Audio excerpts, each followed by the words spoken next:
Assalamualaikum warahmatullahi wabarakatuh. Perkenalkan, saya Aulia Putri. Di sini saya akan mempresentasikan tugas akhir semester saya, yaitu mata kuliah Estetika Humanisme. Di sini saya akan mempresentasikan tentang emotional intelligence.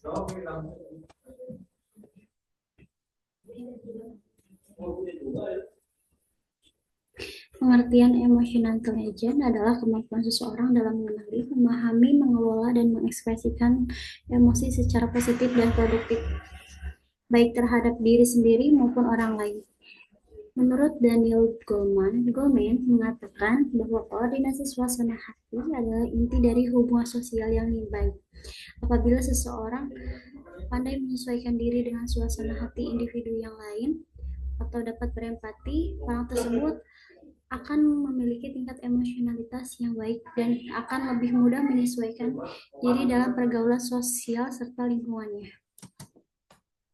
Nah, di sini ada 5 komponen utama menurut Daniel Goleman. Yang pertama itu ada self-awareness atau kesadaran diri, memahami emosi sendiri, kekuatan dan kelemahan. Contohnya itu menyadari saat mulai merasa cemas dan mengenali penyebabnya.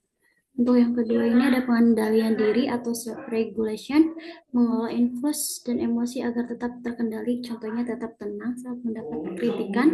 Terus yang ketiga adalah empati, memahami dan merasakan kondisi emosional seseorang, contohnya mampu menenangkan teman yang sedang sedih. Yang keempat ada motivasi diri, semangat untuk mencapai tujuan tanpa tergantung pada imbalan eksternal, contohnya terus mencoba meskipun mengalami kegagalan.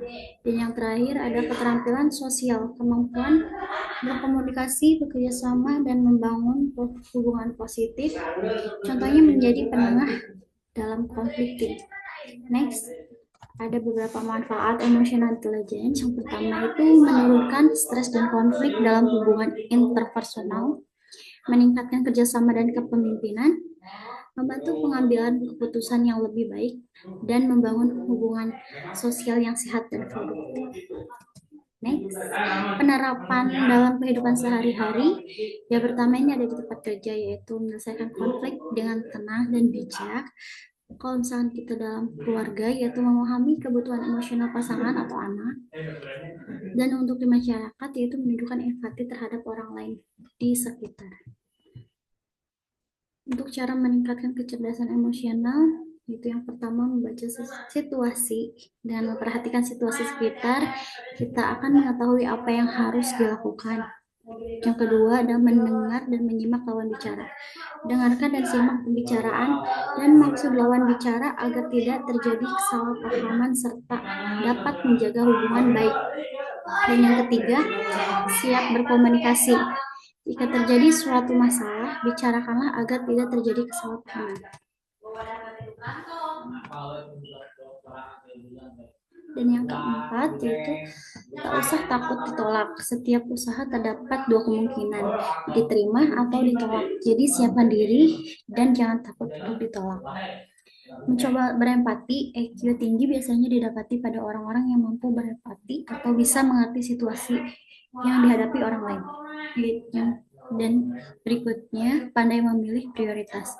Ini perlu agar bisa memilih pekerjaan mana yang harus dikerjakan dalam waktu singkat dan mana yang bisa ditunda.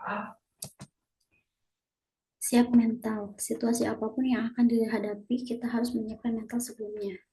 Ungkapkan lewat kata-kata, katakan maksud dan keinginan dengan jelas dan baik agar dapat saling mengerti. Bersikap rasional.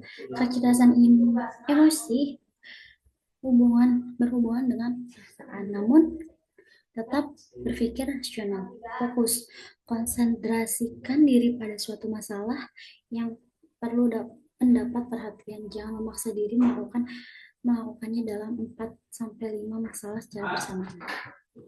Dan kesimpulan dari presentasi ini yaitu emotional intelligence adalah kemampuan yang dapat dikembangkan orang dengan emotional intelligence yang tinggi cenderung lebih sukses dalam hubungan pribadi, sosial, dan profesional. Memahami dan mengelola emosi dengan baik adalah salah satu kunci menuju kehidupan yang lebih baik dan sehat. Terima kasih, mungkin itu saja yang bisa saya jelaskan. Kurang lebihnya mohon maaf. Wassalamualaikum warahmatullahi wabarakatuh.